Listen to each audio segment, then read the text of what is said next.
tàmbalee guñu sax ngeen gis ñoo xamante ni jàpp nañu ne la leen yëkkati moo ñu yëkkati ñun muy intérêt personnel fekk na ñun romb nañ loolu fa ñu yare may gërëm bu baax suma papa ak suma yaay bi nga xam ñoo nii gunge ñu di fàttaliku bu baax suma maam bi nga xamante ni moo ma yar bu doon suñu njëriñu bopp rek kon du ñu toog fi tey di wax ak yéen ndax lii lu métti la. Incarner un leadership wala tenter d'incarner un leadership c'est extrêmement crevant, c'est fatigant, c'est à la limite épuisant mais Sénégal moom moo ëpp loolu.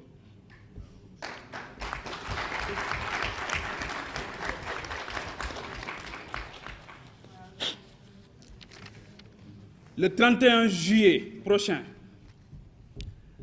Sénégal dafay dem ci élection yu am solo muy élection législative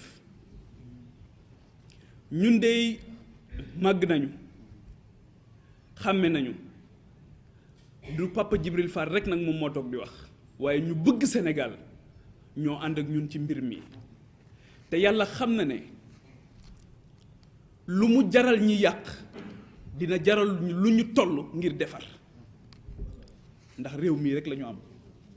Sénégal la ñuy jox sunuy guddi ak sunuy bëccëg Sénégal moo tax mënatuñoo nelaw ba yandoor Sénégal moom moo tax jamono bu nekk du ñu jóg mukk fu ñu nit woowee ñu bàyyi suñu yitte yi ñuy def yépp dem bokk ko ak ñoom fa gën a sori ci Sénégal tey mën nañ ñoo seedeel loolu mën nañ ñoo nangul loolu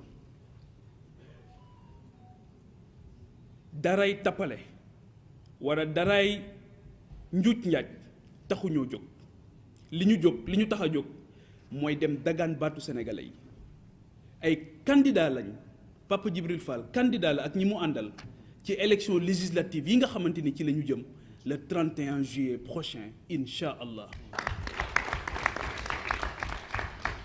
sunu jaar-jaar ak liggéey bi ñuy def sunu borom xéewale woon ñu ko muy journalisme may remercier bu baax journalistes yi fi nekk ak journalistes yi nekk ci biir Sénégal yépp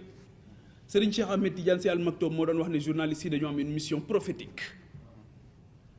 waaw may waxtaan ak benn bés Serigne Moussa Nawel mu ne ma yonent yi sax ay journalistes lañu woon mooy prêcher la bonne parole ay journalistes jouaient dans ce pays un rôle extrêmement important pour accompagner le développement économique et social de ce pays moo tax je n'accepterai jamais que cette belle corporation kenn di ko traîner dans la boue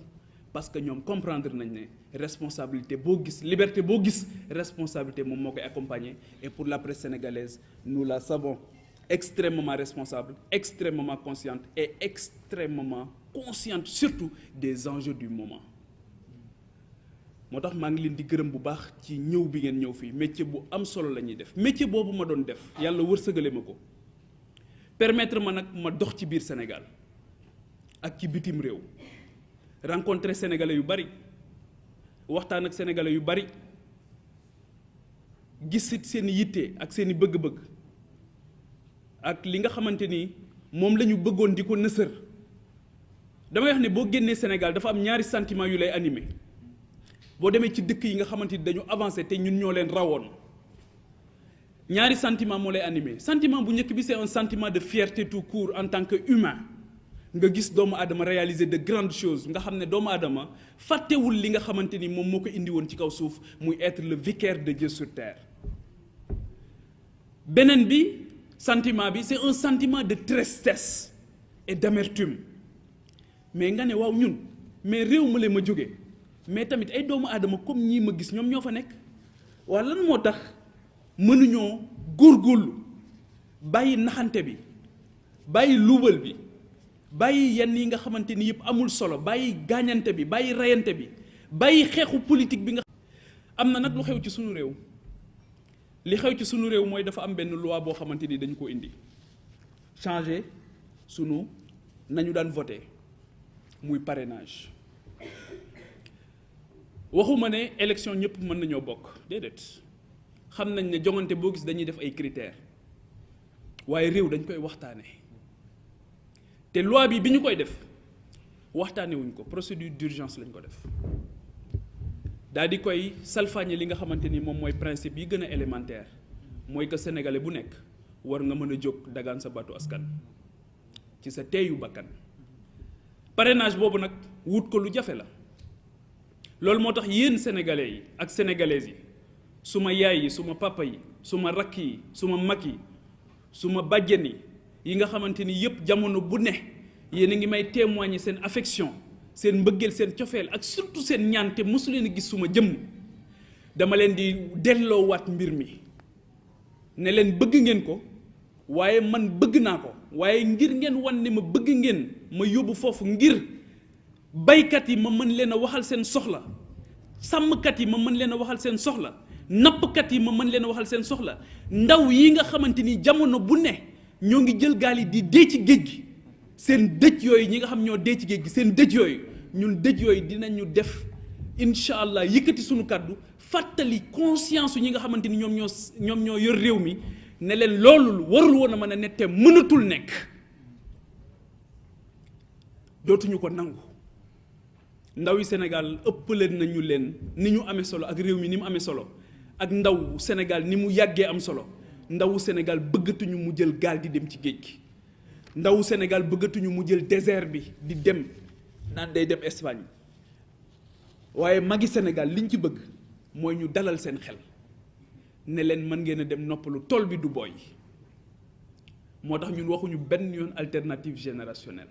ñun alternance waxuñu sax alternance générationnelle waxuñu sax alternative générationnelle ñun solidarité la ñu wax entre les générations moi je suis très bien placé pour le dire parce que suma maam moo ma yar saa bu ma ko daan tàggu di ñibbi si fii ci Dakar daf may wax ne ma yaa ngi may tàggu rek wéetaay di ma gane gëw ma conflit de génération li ma gëm mooy il faut faire tomber les murs pour construire des ponts entre ces générations entre ces intelligences on a suffisamment construit de murs entre nous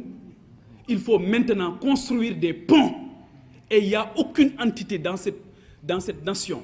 amul politicien professionnel amul koo xam ci boppam la nekk amul selfish amul individualiste amul koo xam boppam rek moo ko yitteel koo xamante ni mën na tere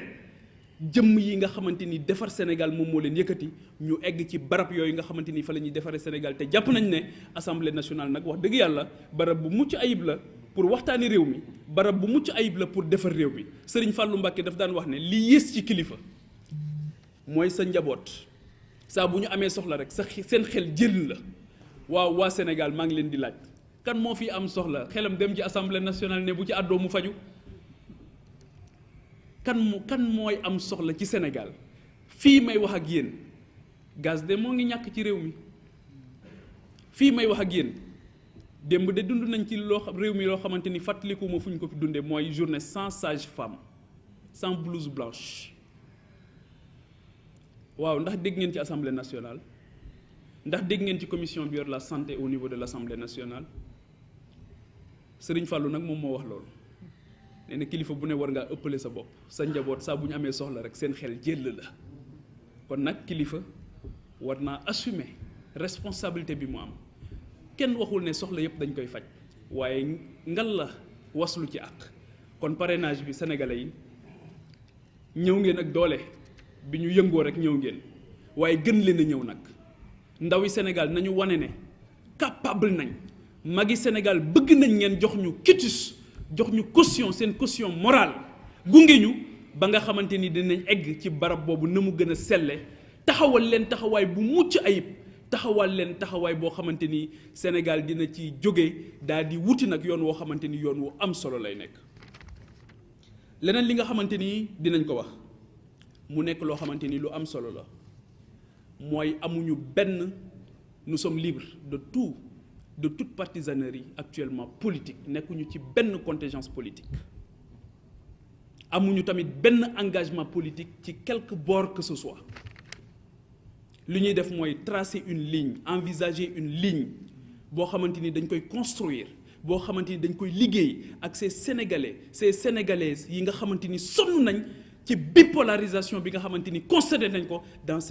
dans l'espace politique sénégalais machiavélisme bi nga xamante ni gis nañ ko loolu tamit dañoo foog ne tey jii war nañoo nekk dans un effort de co-construction war nañoo laisser toute la place au débat démocratique war nañ ci bàyyi place à l'idée à la pensée à la réflexion stratégique bari na ay kilifa yu ma xam yu nekk ci réew mi mënatuñoo àddu sax ci débat public te pourtant ay borom xam-xam lañ Sénégal defal leen lépp te mënatuñ ci àddu ñun xam nañ ci lu bari kon ñoo ngi ñaan rek ne defar Sénégal lekk la ñu bëgg defar Sénégal lekk moom moo ñu yëkkati defar Sénégal lekk moo ñu ñor ñun ñi ñëpp ñu ànd kenn ku ci nekk waroon naa mën a toog ci suma place bi tey ñoo ma ko gën a mën ñoo ma ko gën a xam ñoo ma ko gën a bëgg seen bëgg Sénégal sax damaa jaaxal seen bëgg Sénégal sax daf ma jaaxal donc patriotisme nag dañ ko donn Sénégal dafa am ñoo xamante ni dañu sacrifier seen dund yépp pour Sénégal El Hadj Omar Foutiyou Tall lu mu dajul pour Sénégal amul Thierno Souleymane Baal la révolution torodo lu mu dajul Sénégal amul waaye gis nga ko ci élégance ba mu defee révolution ba pare dafa jox Cheikh Abdoul Khadir Kane ne ko yow yaay gouverner waaye xam nga loolu du njëriñ loo fekkee waaw donc ñun suñu bët foofu lañ ko teg na Amérique ñuy tuddee Abraham Lincoln di tudd George Washington France tey jii tout le monde veut être gaulliste ndax De Gaulle lekk ndeysaan taxawaay bu am solo ba mu defoon ba nga xamante ni Allemagne jël na France téye ko ci loxoom mu ne déedéet français yi lii mënuñu ko seetaan jóg leen ñun ñooñu la ñuy teg suñu bët dañoo bëgg père fondateur yooyu ñu revendiquer ko ñooñu duñ leen nier ci suñu histoire